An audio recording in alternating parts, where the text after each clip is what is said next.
Monster Hunter Wilds released earlier today, depending on which time zone you happen to be in, and we have a lot of things to talk about. One of the first things that I wanted to address is the difficulty situation. We talked about it yesterday before we started our stream, and naturally we talked about difficulty during our review, in which I expressed that I wished the game was more challenging, but then again, that was also something that I wished for both Monster Hunter Rise as well as Monster Hunter Rise Sunbreak. Now, for my stream playthrough, I opted to add a couple of rules to that particular playthrough. Those rules being no palico, no dung pods. This was suggested by my stream chat, which I was like, do you even know who I am? No dung pods? I'm never going to use dung pods anyway. But anyway, it was no palico, no dung pods, no sacred recovery, no sacred until monster moves area. So we're talking about, summoning sacred in order to sharpen, heal, eat meat, whatever. Mostly manual sacred. This is in order to prevent us just constantly being on auto mode and actually learning the maps. You'll notice that I carded there. This is because it was the first hunt that I did without the palico, and I didn't realize just how used I was to the palico. But after this, I didn't card a single at the time during the live stream. This is footage from my live stream yesterday, but it was interesting carding to the chemetries. But anyway, as I was saying, no sacred until monster moves area, mostly manual sacred, even though whenever we are on sacred only routes, I put it on auto because navigating sacred-only routes in manual is actually a pain in the ass. We're using minimal fast travel to make things more interesting, and at the same time, there's no armor sphere upgrading, so that we're always taking additional damage. We're only doing optional quests once, which makes the game a little bit more immersive, as in, I'm only hunting the things that are on the map. And the main reason I say optional quests once is because I like checking off the quest from my list. We're also not doing rest. Rest is the thing that advances time forward, so we're kind of like, you have to work with whatever's on the map at any given time. And no restocks after the begin quest screen. Now, I've put these limitations in place because I figured that it was going to be more fun for me to play the game this way. But that's not an excuse. That's not to say, this is how you're meant to play the game. And also, that's not for anyone to try and gatekeep people. If you don't play it like Rurikhan did, then it doesn't count, okay? That's not the point. I did this because I figured it'd be more fun because I already played through the game and I realized that the difficulty was not as hard as I'd like. But I wanted to talk about the difficulty situation a little bit more because I think that a lot of people are talking about difficulty just saying, the game's too easy and that's it. And I feel like there's a lot more to discuss when it comes to that. So one of the first things that I would like to bring to people's attention, and again, I talked about this earlier in yesterday's stream, so sorry for those of you that were there for that, but it is the hit stop situation in the beta. If you guys remember during the beta, a lot of people complained that the hit stop just didn't feel like it was there. And, we're all wondering, what the hell happened? Like, in World, it was good. In Rise, it was a little bit less, but still good. But now, in this game, it's like there's almost no hit stop whatsoever. What is going on? And then it came out that the developers were saying, we received feedback from the West that players didn't actually like the amount of hit stop that we had in Monster Hunter World. See, what is happening is Capcom is paying very close attention to what people are saying about their games, and they're trying to act upon that. Now, one of the things that also happened during Monster Hunter World, if you guys remember, is that a lot of people quit the game before they ever even defeated Anjanath. So naturally, this is probably one of the main reasons as to why in Monster Hunter Rise, the village rank was just so brutally easy. Which, by the way, there's a lot of people that are saying that Monster Hunter Wilds is easier than Rise Village. I disagree with that. I think Monster Hunter Wilds is easier than Base World, but I wouldn't say that it is easier than Rise Village. And by the way, there's updates on difficulty, so make sure to stick till the end of the video. We'll be talking about those as well. But now, as I was saying, so they listened to a couple of people that complained about hit stop in the West, and because of that, they changed all of the hit stop in the game to be less in order to try and, appeal to those consumers. And then they figured out, actually, it seems that a majority of people actually really like the hit stop. That's strange. But if we then go back, and now we've established that Capcom is listening to player feedback quite closely to the point where they've even made a full boss encounter for Monster Hunter World Iceborne with Fatalis, which wasn't planned, by the way. Fatalis was not a planned thing. I think that the final boss of Monster Hunter World Iceborne was supposed to be Alatreon, but they went ahead because everybody was so excited about Fatalis because the poster that they did for the anniversary. They're like, well, just go ahead, make a full quest line for it, make a whole boss, and it's one of the coolest boss fights in Monster Hunter World Iceborne. So what happened during Monster Hunter World Iceborne when Capcom tried to include really challenging encounters? I want you to think back to that. What happened when Capcom introduced Alatreon? Oh, that's right, the game got review bombed. Yeah, people review bombed Monster Hunter World Iceborne because Alatreon's too hard. Eschaton judgments unfair. Artificial difficulty. And some such other nonsense. And then what happened when Capcom released Fatalis? Another review bomb. And a bunch of more people came out of the woodwork saying, oh, 30 minutes limit is artificial difficulty. The boss hits too hard, blah, blah, blah, blah. So again, we've established that Capcom listened to a couple of people that complained about hit stop. What kind of a message do you think that Capcom's going to take whenever people come out and literally review bomb the game complaining about the difficulty? They're going to make the game easier. They're going to make the next game easier because obviously they want the game to be successful. And that, I feel, is one of the things that ended up happening with Monster Hunter Wilds.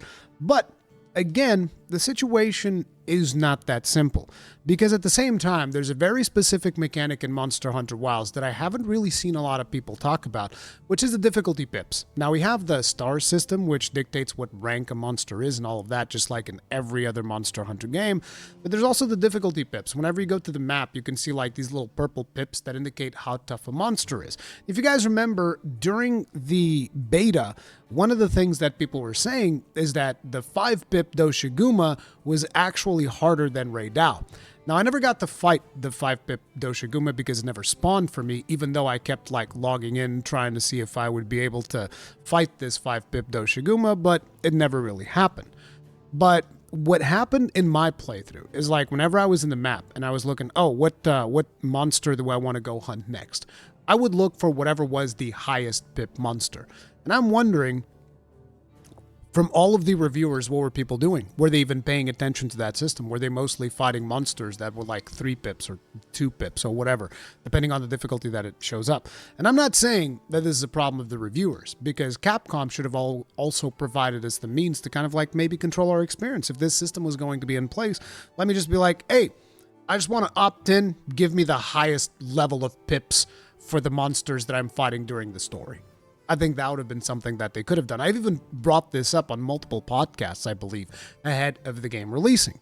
So, you know, it is what it is. I don't know what people were doing in terms of the pips, but that is something that is there. Another thing that I've noticed and that we talked about is that Palico is absolutely busted in this game. Like, it's got some of the best possible AI. I brought this up in my review. It's got some of the best possible AI. It's got all of the tools that you could possibly want. It is absolutely insane. The frequency with which it heals you, how fast it heals you, how fast it heals your ailments, how fast it is at placing down a trap immediately after a monster gets in the skull, as well as using all of its other myriad of tools that it has available to it. And in my case, I didn't even finish all of the optional quests to really bring the Palico to its final form. So that's something that I've noticed, as well as they're also giving us the Sacred Recovery situation, which is even better than Wirefall because it doesn't really have a cooldown. This is why I've basically took those two things out of the equation when it comes to my stream playthrough to keep things more interesting. And at this point, I've been playing the game for about 10 hours yesterday, but I'm really like taking my time, smelling the roses, fighting the same monsters multiple times to craft a bunch of stuff and whatnot. And I've definitely found it much more satisfying, but I still wanted it to be even harder. Despite doing all of the things that I pointed out, I'm like, I still wish it was harder than that. But, you know, it is what it is. That is the situation with the difficulty. I'm not particularly happy about it, but at the same time, it's kind of like a result of the community voicing its opinion on Alatreon and Fatalis when those came out during Monster Hunter World Iceborne. At least that's my interpretation of the situation, which in a lot of ways makes me very happy that a lot of people are complaining about difficulty now, because it means that probably in the future I'm going to get my wish and things are going to get harder because Capcom is listening. So that makes me happy. But another thing that we haven't really brought up is, what about the title updates? Because the game is going to be getting some title updates, right? And so what's going to be the deal with that? And one of the things that I said is I expect those title updates to bring in the pain a little bit more. And yesterday we actually got a couple of news in regards to those title updates that we are going to be talking about here. So, number one, Title Update 1 release date. We're pleased to confirm that Title Update 1 for Monster Hunter Wilds will arrive in early April. So the game came out today. You're going to have the month of March to just like play through the game, take your time, do all the things, craft as many things as you want, just really take your time. And then at the start of April, like early April, so that to me that's before like the halfway mark of the month or whatever, maybe first, second week, something like that. So first or second week of April, we are going to be getting the very first title update. And you guys are like, okay, what's in that title update?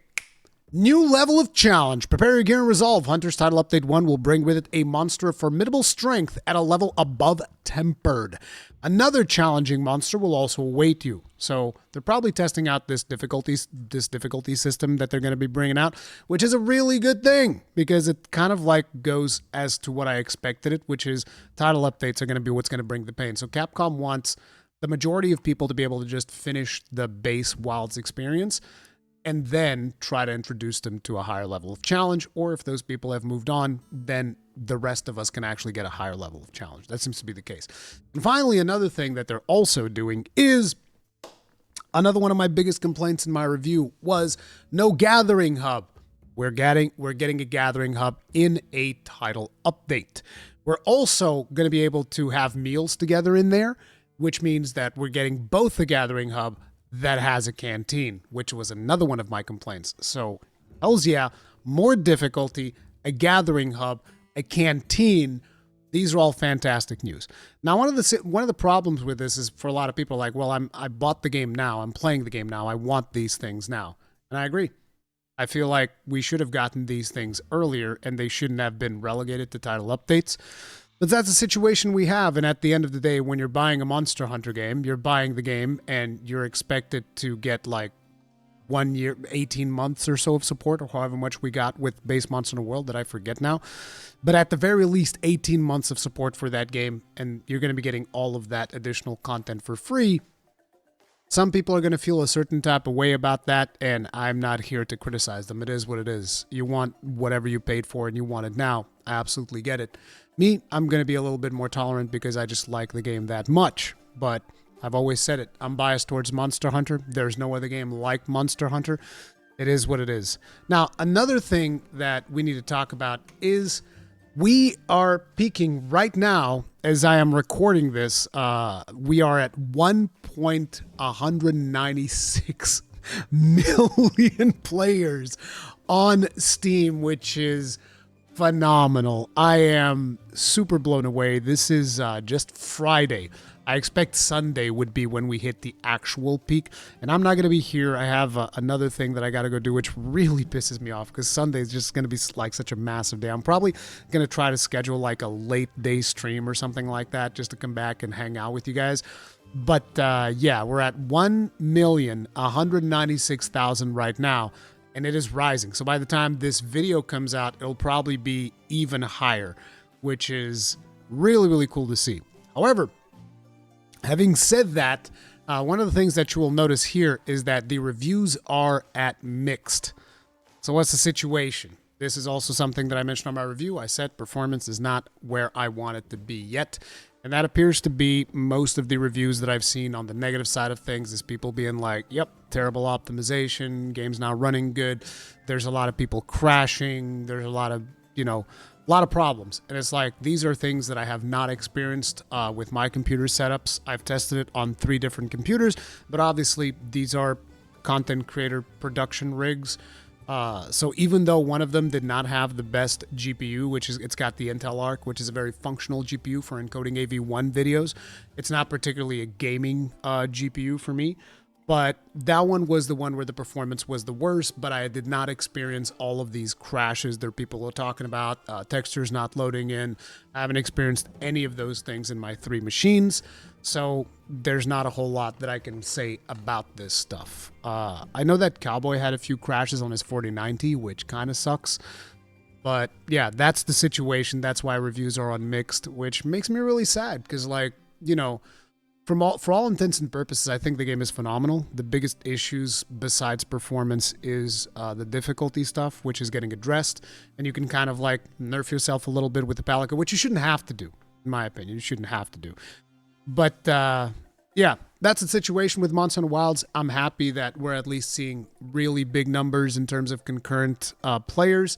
Sucks that there's also a lot of problems in terms of optimization and all of that stuff and the difficulty discussion, but I wanted to let you guys know how I feel about everything, and that is the current situation of Monster Hunter Wilds. I'm going to be streaming the game. I'm probably live while this thing is going to be released on YouTube. So yeah, hopefully I'll see you guys on stream. If you guys enjoyed this, hit the like button, subscribe, bell notification icon, all that jazz. Let me know what you think about this situation in the comment section down below, and I'll see you guys in the next one. Stay strong, stay safe. Peace out.